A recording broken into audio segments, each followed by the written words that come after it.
দুনিয়ার এই দুরবস্থা কেন আজকে বলেন? আজকে দুনিয়ার এই দুরবস্থা কেন? বাংলাদেশের এই দুরবস্থা কেন? কোনদিন বাংলাদেশের মানুষ ভাবে না যে 42-45 বাংলাদেশে সেলসিয়াস হবে। কেন আপনার এসি খোলেন, একজন ডাইকা নিয়ে আসেন, এই ওসিতে 45-এর উপরে নাই পাওয়ার। 45 দেওয়া আছে এখানে, 45। যদি 46 হয় তো আপনার এসি ফেল করবে। কেননা চায়নাওয়ালারা দেশ হিসাবে এসি বানায়। সৌদি আরবের এসি 10 তলার উপর থেকে ফালায়া দেন, তারপরে ফিট করেন, তারপরও যেমনটা তেমন চলবে। কেন? ওইখানে 70 দেওয়া আছে, 70 সেলসিয়াস পর্যন্ত। আপনারটায় শুধু 45 থেকে 50 দেওয়া আছে। বিশ্বাস হয় না? না আপনাদের মনে হয় বিশ্বাস হয় না? আমি ফোন নাম্বার দিতেছি, এখন লাগায় দেখেন, কোম্পানিকে ফোন নাম্বার দিতেছি। আমি 2-4টা কোম্পানিকে চিনি যাদের সাথে আমার সংযোগ আছে, উঠা বসা আছে। ওনারা নিজে স্বীকার গেছে, হুজুর আমাদের দেশে এত সেলসিয়াস হয় না, আমরা যেটা দিছি এটা এক্সেস দিছি। আমাদের দেশে উপরে 37-38 হবে, এর উপরে হবে না কোনোদিন, আমরা ভাবি নাই। কিন্তু যদি বাংলাদেশে 45 হয় তো এসি ফেল করবে। মিটারে তো 45 হবে, বাহিরে 50 হয়ে যাবে, 52 হয়ে যাবে শরীরে। তো যেটা বুঝাইতেছিলাম, এই দুরবস্থা কেন? দুবাইওয়ালারা কোনোদিন স্বপ্নও দেখে না, ওরা শুধু বন্যা দেখতো কোন কোন দেশে হইতেছে, ওদের দেশে বন্যা হবে এটা ওরা কোনোদিন স্বপ্নও ভাবে না। কি হয় না এই বন্যা? গতকালকে সৌদিতে যেই তুফান হয়েছে আমাদের দেশকে ফেল করে দিছে। দেখেন আপনি, মিডিয়া আছে, গাড়িগুলো উড়ে নিয়ে যেতেছে। আজকের রিপোর্ট দেখেন, মক্কা মদিনায় বৃষ্টি শুরু হয়েছে, তুমুলধারে বৃষ্টি, 3 দিন চলবে। কি অবস্থা হবে ভাবতেছি তো, হজে কি জানি হয়। এই যে দুনিয়ার জলবায়ু চেঞ্জ কেন? কারণটা কি? কি কারণে এই দুরবস্থার শিকার আজকে দুনিয়া, দুনিয়ার মুসলমান? আপনি তো চিৎকার দিতেছেন জলবায়ু উল্টা হয়ে গেছে।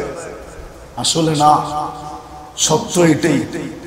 কোরআন হাদিস এটাই বলে যে মানুষের আমলের প্রভাব প্রকৃতির উপরে পড়ে, তখন প্রকৃতি মানুষের বিরুদ্ধে চলে যায়। ওয়েদারও একটা প্রকৃতি। সমুদ্র মানুষের বিরুদ্ধে চলে গেলে ওটার নাম হয় টর্নেডো, ওটার নাম হয় সাইক্লোন। বাতাস মানুষের বিরুদ্ধে চলে গেলে ওটার নাম হয় টর্নেডো। গরম মানুষের বিরুদ্ধে চলে গেলে এটার নাম হয় খরা। খরা হলো কেন? 3 কারণে খরা হয়, আর যেটা সুস্পষ্ট 3 কারণে খরা। প্রথম কারণ হলো মুসলমান পাই পাই হিসাব করে যাকাত দেয় না, যার কারণে খরা।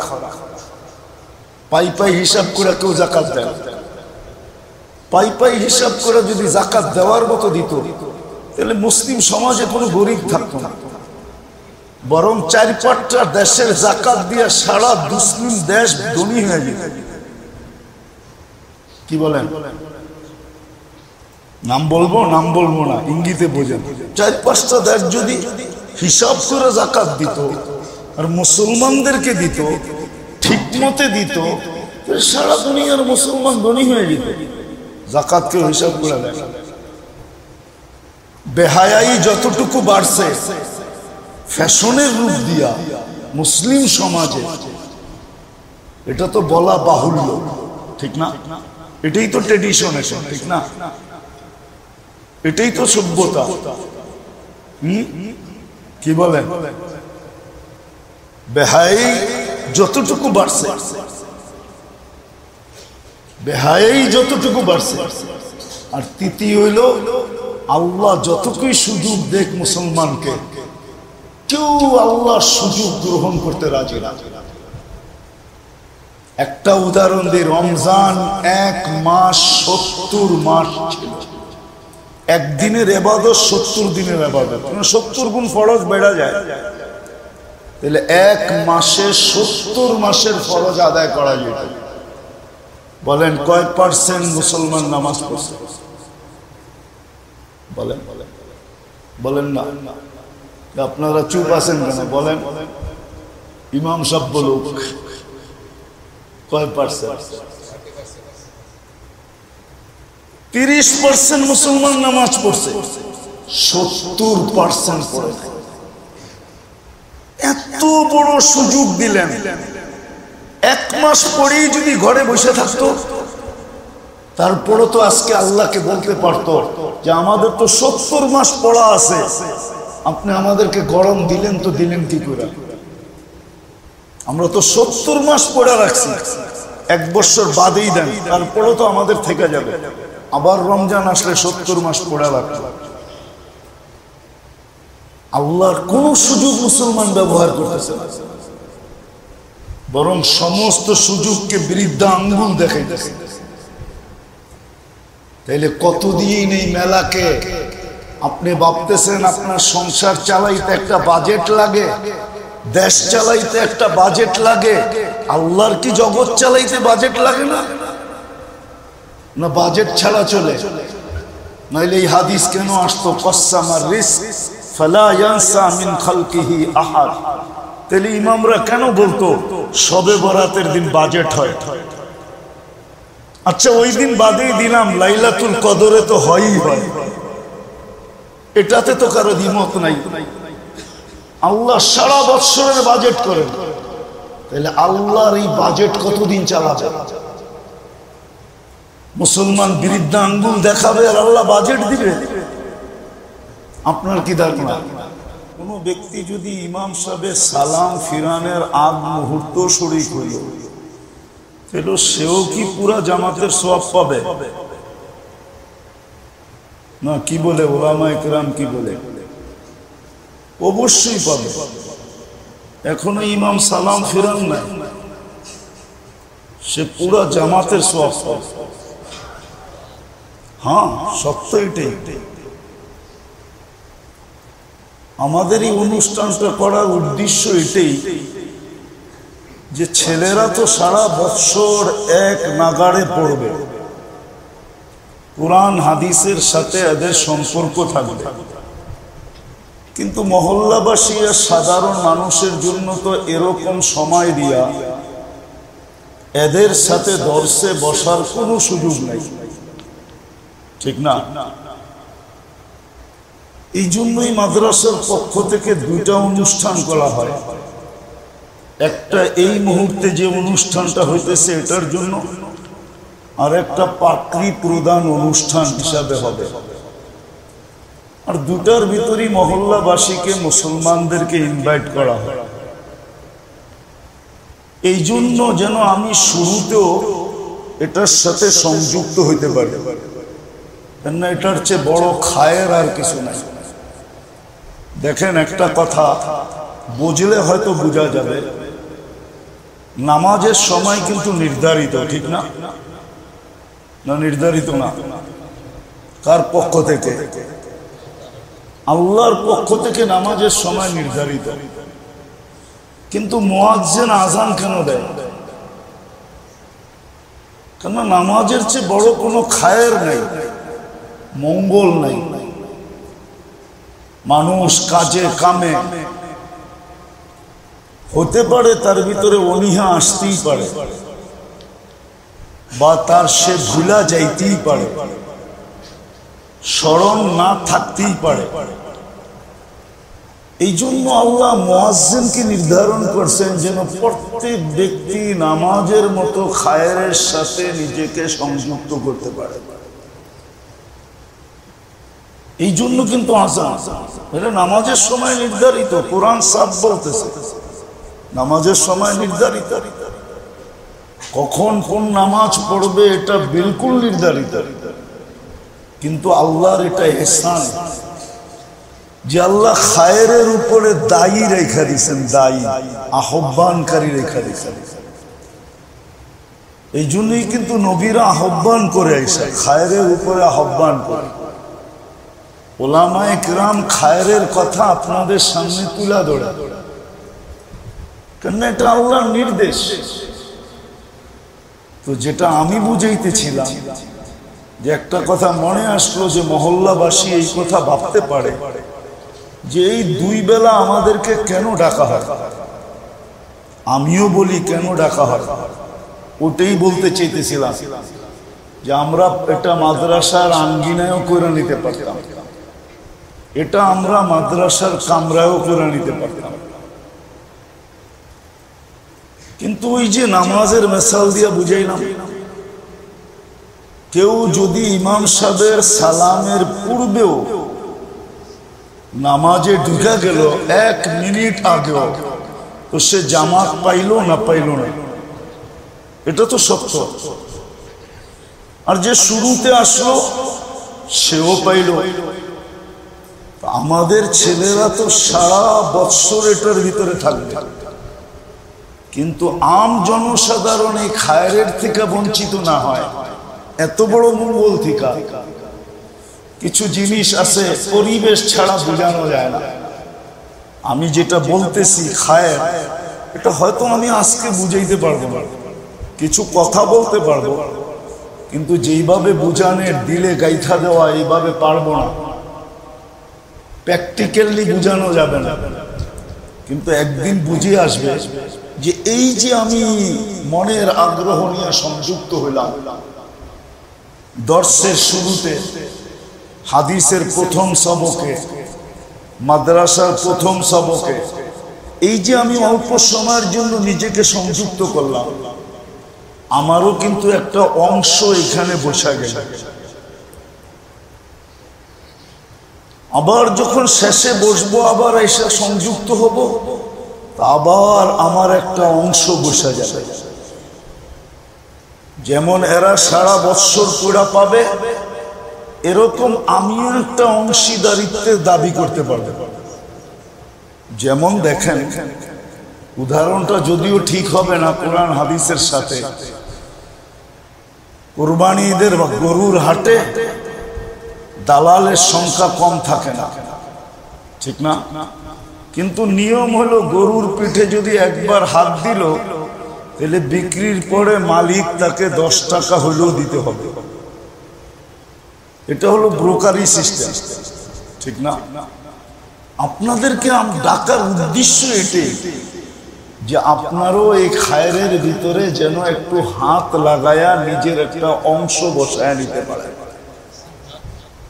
এই জন্যই মাদ্রাসাওয়ালা ডাকে, নাহলে কোনো প্রয়োজন ছিল না ডাকার। আমরা কামরায় করে নিতে পারতাম, মাদ্রাসার আঙ্গিনায় করে নিতে পারতাম, নিজেরা করে নিতে পারতাম।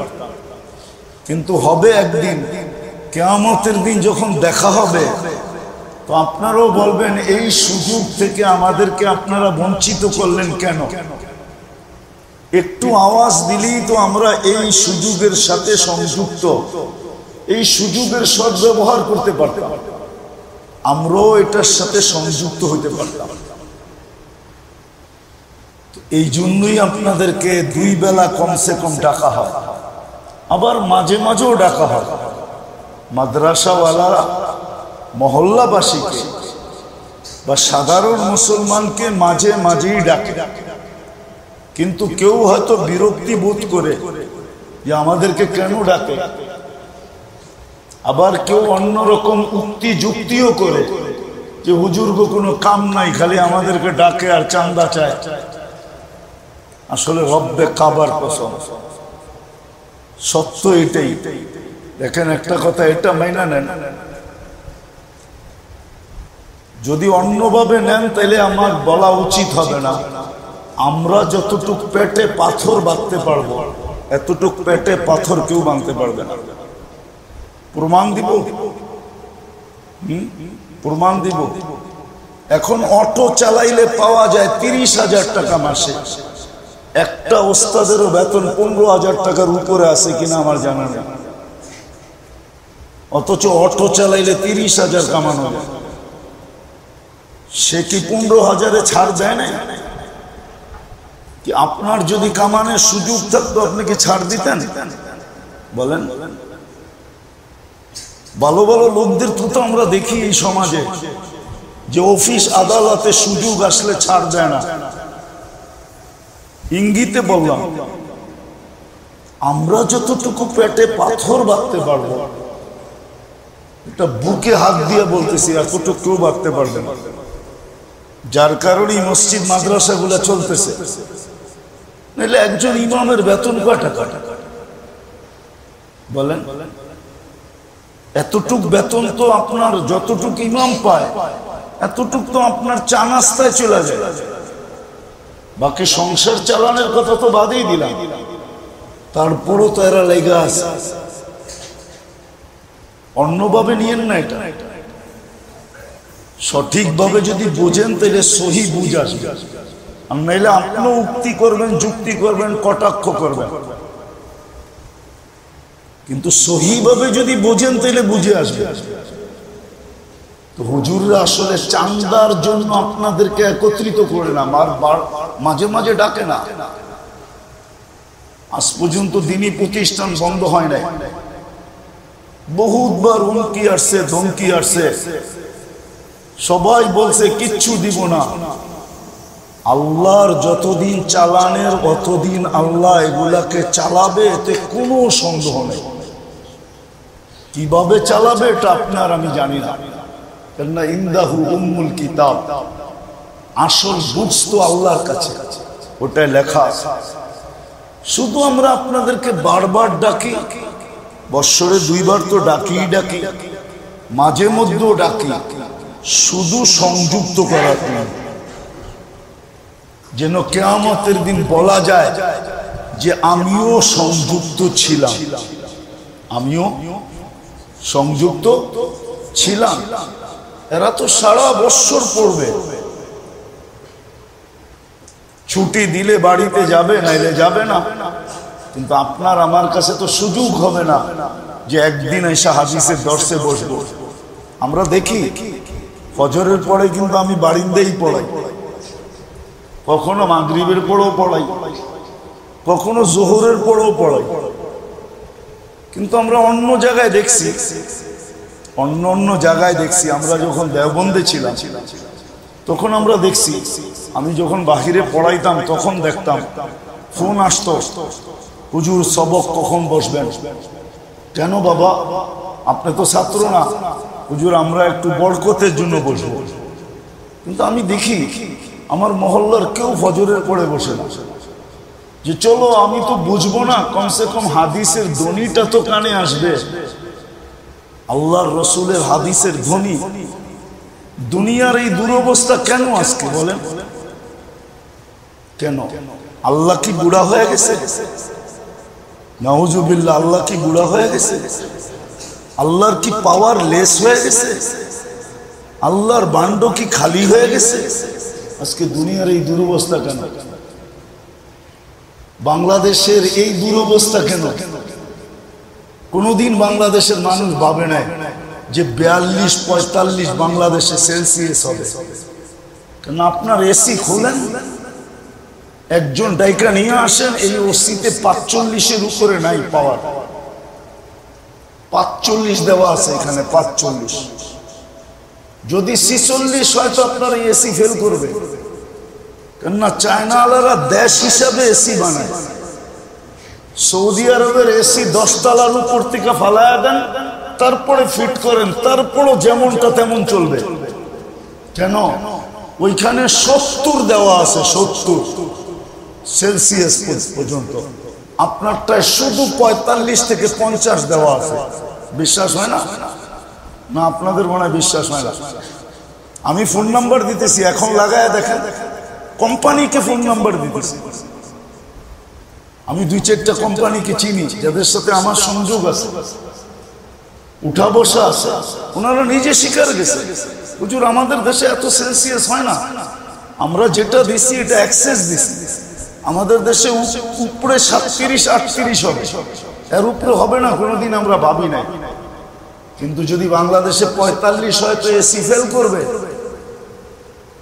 মিটারে তো 45 হবে, বাহিরে 50 হয়ে যাবে, 52 হয়ে যাবে শরীরে। তো যেটা বুঝাইতেছিলাম, এই দুরবস্থা কেন? দুবাইওয়ালারা কোনোদিন স্বপ্নও দেখে না, ওরা শুধু বন্যা দেখতো কোন কোন দেশে হইতেছে, ওদের দেশে বন্যা হবে এটা ওরা কোনোদিন স্বপ্নও ভাবে না। কি হয় না এই বন্যা? গতকালকে সৌদিতে যেই তুফান হয়েছে আমাদের দেশকে ফেল করে দিছে। দেখেন আপনি মিডিয়া আছে, গাড়িগুলো উড়ে নিয়ে যাইতেছে। আজকের রিপোর্ট দেখেন, মক্কা মদিনায় বৃষ্টি শুরু হয়েছে, তুমুলধারে বৃষ্টি 3 দিন চলবে। কি অবস্থা হবে ভাবতেছি তো, হজে কি জানি হয়। এই যে দুনিয়ার জলবায়ু চেঞ্জ কেন? কারণটা কি? কি কারণে এই দুরবস্থার শিকার আজকে দুনিয়ার মুসলমান? আপনি তো চিৎকার দিতেছেন জলবায়ু উল্টা হয়ে গেছে। আসলে না, সত্য এটাই। কোরআন হাদিস এটাই বলে যে মানুষের আমলের প্রভাব প্রকৃতির উপরে পড়ে, তখন প্রকৃতি মানুষের বিরুদ্ধে চলে যায়। ওয়েদারও একটা প্রকৃতি। সমুদ্র মানুষের বিরুদ্ধে চলে গেলে ওটার নাম হয় টর্নেডো, ওটার নাম হয় সাইক্লোন। বাতাস মানুষের বিরুদ্ধে চলে গেলে ওটার নাম হয় টর্নেডো। গরম মানুষের বিরুদ্ধে চলে গেলে এটার নাম হয় খরা। খরা হলো কেন? 3 কারণে খরা হয়, আর যেটা সুস্পষ্ট 3 কারণে খরা। প্রথম কারণ হলো মুসলমান পাই হিসাব করে যাকাত দেয় না, যার কারণে খরা। পাই হিসাব করে কেউ যাকাত দেয় না। পাই হিসাব করে যদি যাকাত দেওয়ার মতো দিত তাহলে মুসলিম সমাজে কোনো গরিব থাকতো না, বরং 4-5টা দেশের যাকাত দিয়ে সারা মুসলিম দেশ ধনী হয়ে যেত। কি বলেন? নাম বলবো না, ইঙ্গিতে বোঝেন। 4-5টা দেশ যদি হিসাব করে যাকাত দিত আর মুসলমানদেরকে দিত, ঠিক মতে দিত, সারা দুনিয়ার মুসলমান ধনী হয়ে যেত। যাকাত কেউ হিসাব করে দেয়। বেহায়াই যতটুকু বাড়ছে ফ্যাশনের রূপ দিয়া মুসলিম সমাজে, এটা তো বলা বাহুল্য, ঠিক না? এটাই তো ট্রেডিশন, ঠিক না? এটাই তো সভ্যতা। কি বলেন? বেহায়াই যতটুকু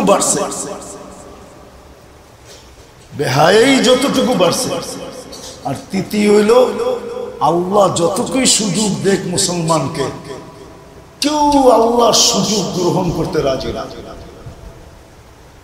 একটা উদাহরণ দিই, রমজান 1 মাস 70 মাস ছিল। একদিনের ইবাদত 70 দিনের ইবাদত, 70 গুণ ফরজ বেড়া যায়। তাহলে 1 মাসে 70 মাসের ফরজ আদায় করা যেত। বলেন কয় % মুসলমান নামাজ পড়ছে? বলেন না, আপনারা চুপ আছেন কেন? বলেন, ইমাম সাহেব বলুক কয় %? 30% মুসলমান নামাজ পড়ছে, 70% পড়ে। এত বড় সুযোগ দিলেন, 1 মাস পরেই যদি ঘরে বসে থাকতো, তারপরে তো আজকে আল্লাহকে বলতে পারতো যে আমাদের তো 70 মাস পড়া আছে, আপনি আমাদেরকে গরম দিলেন তো দিলেন কি করে? আমরা তো 70 মাস পড়া রাখছি, 1 বছর বাদেই দেন, তারপরে তো আমাদের থেকে যাবে। আবার রমজান আসলে 70 মাস পড়া লাগবে। আল্লাহর কোন সুযোগ মুসলমান ব্যবহার করতেছে না, বরং সমস্ত সুযোগকে বৃদ্ধা আঙ্গুল দেখাইতেছে। তাইলে কতদিন এই মেলাকে আপনি ভাবতেছেন আপনার সংসার চালাইতে একটা বাজেট লাগে, দেশ চালাইতে একটা বাজেট লাগে, আল্লাহর কি জগৎ চালাইতে বাজেট লাগে না? না বাজেট ছাড়া চলে? নাইলে এই হাদিস কেন আসতো, কসামার রিস্ক ফালা ইয়ানসা মিন খালকিহি আহাদ? তাহলে ইমামরা কেন বলতো শবে বরাতের দিন বাজেট হয়? আচ্ছা ওই দিন বাদেই দিলাম, লাইলাতুল কদরে তো হয়ই হয়, এটাতে তো কারো দ্বিমত নাই। আল্লাহ সারা বৎসরের বাজেট করেন, তাহলে আল্লাহর এই বাজেট কতদিন চালাবে? মুসলমান বৃদ্ধা আঙ্গুল দেখাবে আর আল্লাহ বাজেট দিবে? আপনার কি ধারণা? সন্তান 2 দিন বিরুদ্ধাচরণ করলে আপনি মানতে পারেন না, স্বামী করলে স্ত্রী মানতে পারে না, স্ত্রী করলে স্বামী মানতে পারে না, ভাই করলে ভাই মানতে পারে না, বোন করলে ভাই মানতে পারে না, বোন মানতে পারে না। আল্লাহ কতদিন মানবে? এই জন্যই তো আল্লাহ বলছে আজকে এই দুরবস্থার শিকার আমরা। এই জন্য যা হোক, এই কথাটাই বলার ছিল যে আমরা আপনাদেরকে মাঝে মাঝে যে বিরক্ত করি, হয়তো আপনারও বিরক্ত বোধ হন, বিরক্ত অনুভব করেন যে আমাদেরকে বারবার কেন ডাকে। কিন্তু আমরা 2 বার তো আপনাদেরকে ডাকি।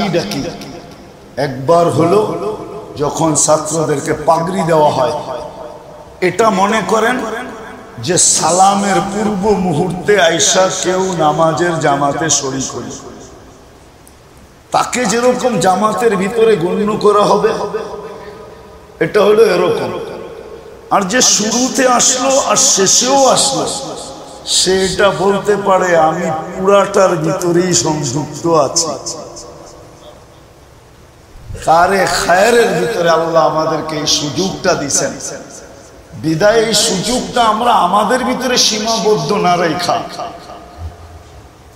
আমাদের তো ইচ্ছা ছিল যে ইমাম সাহেব মাগরিবেও এলান করছেন, এশায়ও এলান করছেন, মনে হয় নিজেরা তো থাকবেই, আরো প্রত্যেকে 2-4-10 জনকে নিয়ে আসবে।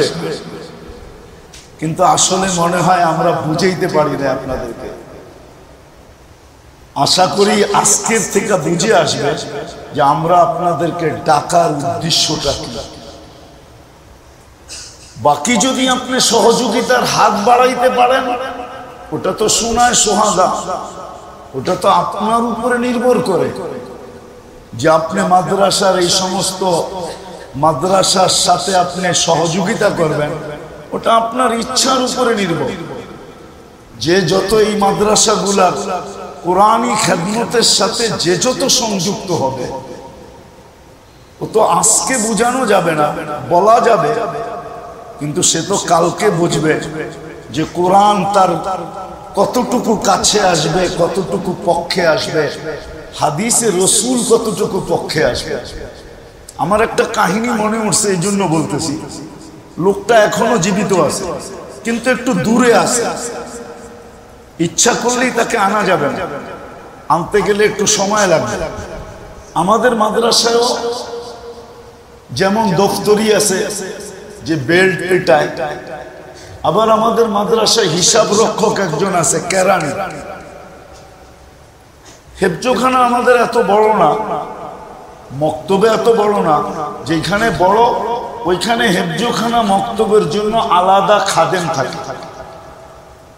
কেন বাচ্চারা ছোট ছোট থাকে, এদের খানা আইনা দেওয়া, এদেরকে পরিচর্যা করা।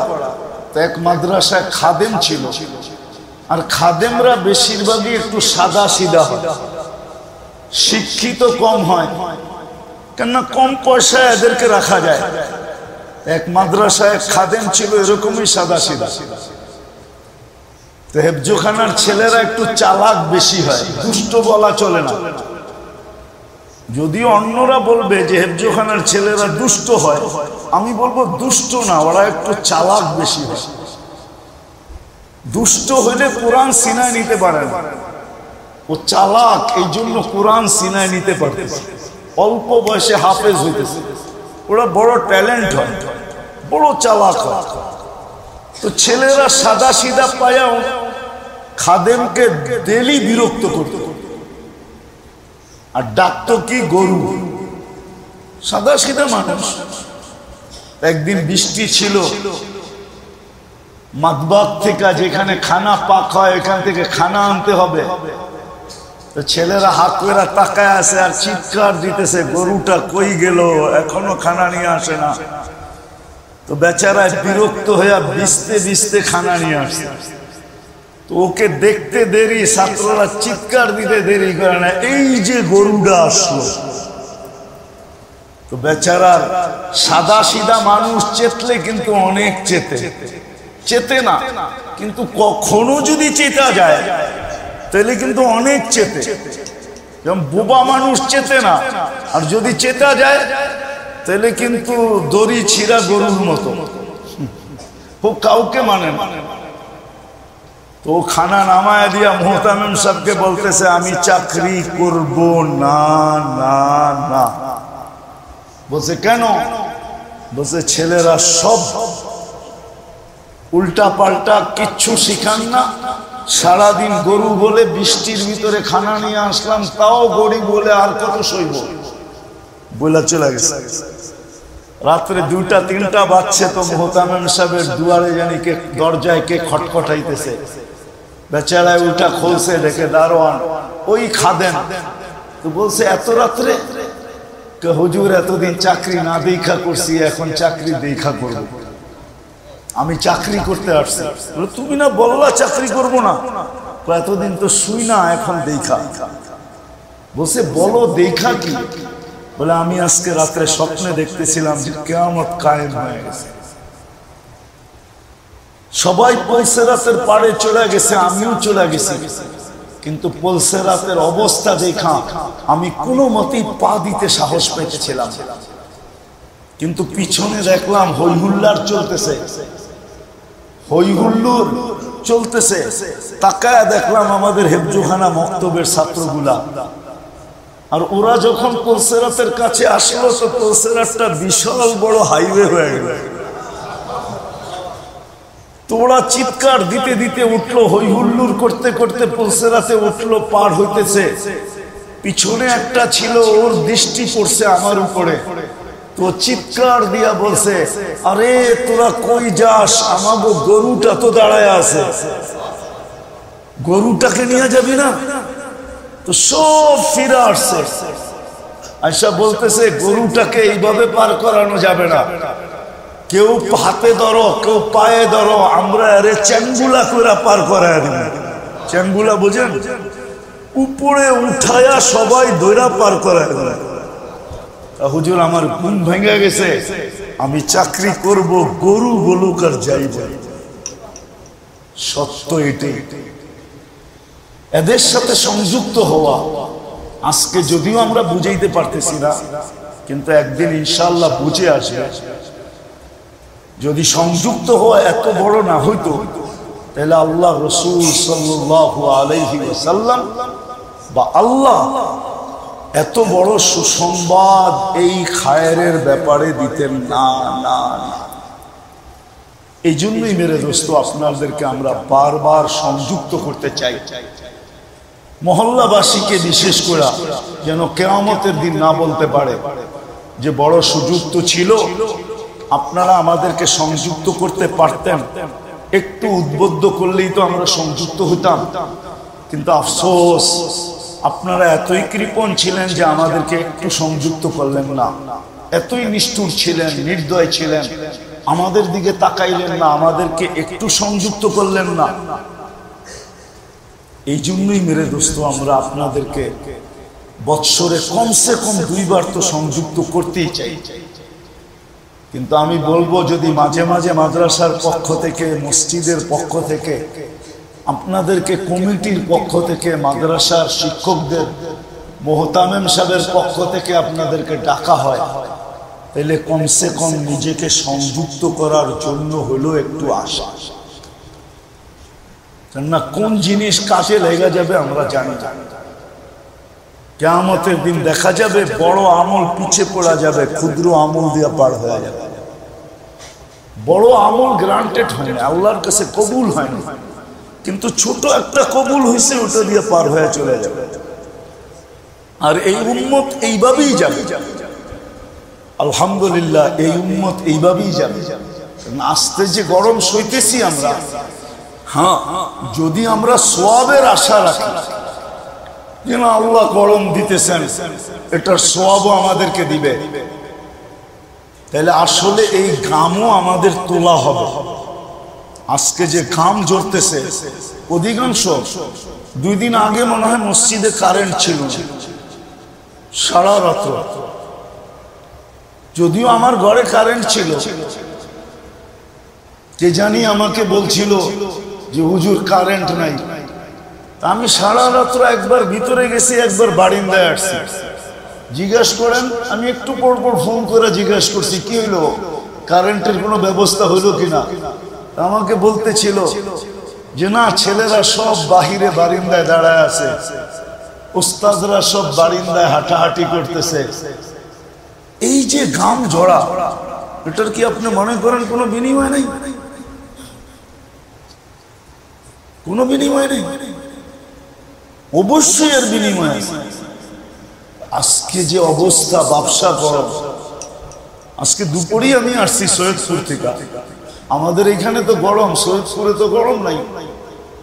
দিনে একটু হয়, রাত্রে নাই গরম। রাত্রে সন্ধ্যা হইতে বিলকুল ঠান্ডা, কেননা ওইখান থেকে হিমালয় কাছে, যার কারণে ওইখানে ঠান্ডা। আমি তো 2 দিন ছিলাম সৈয়দপুরে। আমাদের এখানে যে গরম পড়তেছে, চুয়াডাঙ্গার এদিকে যে গরম পড়তেছে, আরো নাকি শুনলাম 3-4 দিন থাকবে। 2 বার তো দেওয়া হলো, বাড়ানো হলো, ঠিক না? 2 বার বাড়ানো হচ্ছে না, আজকেরটা নিয়ে 3 বার হলো, 4th বার। তাহলে আমি ভুল বলতেছি? আরো দেখেন কতবার বাড়াইতে হয়, যদি আল্লাহ মেহেরবানি না করে। দোয়া তো করতেছি আমরাও, সালাতুল ইস্তিসকাও পড়া হয়েছে। আমার মনে আছে হাফিজ জি হুজুর রহমতুল্লাহ আলাইহি থাকাকালীন লালবাগ কিলার মাঠে আমরা বৃষ্টির জন্য নামাজ পড়ছি। কেউ ওই ময়দান থেকে, লালবাগ কিলার থেকে বাহির হইতে পারি না, ভিজতে ভিজতে বাহির হয়েছে, চোখে দেখা। আর আপনারা তো জানেন ডেলি কত জায়গায় ইস্তিসকার নামাজ পড়া হইতেছে, কিন্তু কোনো রেজাল্ট তো আসতেছে না। যা আসতেছে ওটা কঠিন হয়ে আসতেছে। আপনারা তো জানেন না, গত পরশুদিনই আমি যেতেছিলাম সৈয়দপুর। বাংলাদেশের একজন ভালো ব্যক্তিত্ব, উনি এয়ারপোর্টে ছিল। আমার সাথে খুব, আমি চিনি না, আমাকে খুব চিনে মিডিয়ার মাধ্যমে। উপরে নিয়ে গেছে, তো বলতে হলো হুজুর আমি কালকে সিলেট ছিলাম, যে সিলেটে শুধু বৃষ্টি হয় না, রাত্রে আমরা যাইতেছিলাম পাখি খাইতে। সিলেটে একটা জায়গা আছে, পাখির গোশত বিক্রি করে, ঢাকার থেকে বড় বড় লোকেরা গাড়ি নিয়ে যায়, শুধু পাখির গোশত, ওইখানে বড় বড় পাখি। বলে আমিও কাজে গেছি, খাওয়ার জন্য গেছি। বলছে আমি জীবনে কোনোদিন এরকম বৃষ্টিও দেখি নাই, আর বৃষ্টির সাথে এরকম বাতাসও দেখি। তো আসলে যেটা আমরা চাই, তো বললো বৃষ্টি তো হইলো, কিন্তু কোনো ঠান্ডা হইল না। হাদিসে পরিষ্কার আছে কিয়ামতের আগে বৃষ্টি হবে, কিন্তু ঠান্ডা হবে না। 72টা আলামতের ভিতরে একটা এটাও লেখা আছে যে বৃষ্টি হবে, কিন্তু ঠান্ডা হবে। আপনি ভাবলেন বৃষ্টি হলে ঠান্ডা হয়ে যাবে? যতক্ষণ বৃষ্টি হয়েছে ততক্ষণ ঠান্ডা হবে। কিন্তু এই কয়েকদিন মাটির নিচে গরম যেটা ঢুকছে, বৃষ্টি হওয়ার পরে তো ওই গরমটা মাটির ভিতর থেকে বাহির হবে, ঠিক না? তা আপনি ওয়েদারটা কি ঠান্ডা হবে না আরো গরম হবে? একটা যুক্তি দিয়া বুঝান। হ্যাঁ, আল্লাহ যদি ঠান্ডা করে দেয় তাহলে বৃষ্টিরও দরকার নেই, কিছুরই দরকার নেই। রমজানের মতো হয়ে যাবে। যারা শুধু কি বলে, সৌদি আরব ওয়ালারা শুধু ফ্রিজের বরফ দেখছে, কিন্তু আকাশ থেকে আইস পড়া দেখে না। কিন্তু রমজানে দেখছে অর্ধেক সৌদি আরব বরফের নিচে ঢেকে গেছে, মরুভূমি বরফের নিচে ঢেকে গেছে। এরা দেখছে রমজানে সৌদি আরবে এটি হয়েছে, বরফ পড়ছে। আল্লাহ চাইলে যদি ওয়েদার ঠান্ডা করতে চান তো বৃষ্টির দরকার হবে না। আগুনও তো জানতো না। ইব্রাহিম আলাইহিস সালাম আগুনে ঢুকার পূর্বে আপনারা বলেন আগুন কি জানতো যে তার ভিতরে ঢুকবে আর জ্বলবে না? কি বলেন? জানতো। কিন্তু যখন ইব্রাহিম আলাইহিস সালাম ঢুকছে, আল্লাহ আগুনের কানে কানে বলে দিয়েছেন কুনি বারদাম ওয়া সালামা। দুনিয়া আগুন দেখো দেখো, কিন্তু ইব্রাহিমের গায়ে যেন না লাগে, গরমও যেন না লাগে। এর ভিতরেই তোমাকে শীতলতা তৈরি করতে হবে। ওই দিন থেকে আগুন জানে। আল্লাহ যদি চায় ওয়েদার ঠান্ডা করতে, বৃষ্টির দরকার হবে না। সকালে উঠে দেখবেন ওয়েদার ঠান্ডা, আল্লাহ নামায়া দিছে টেম্পারেচার।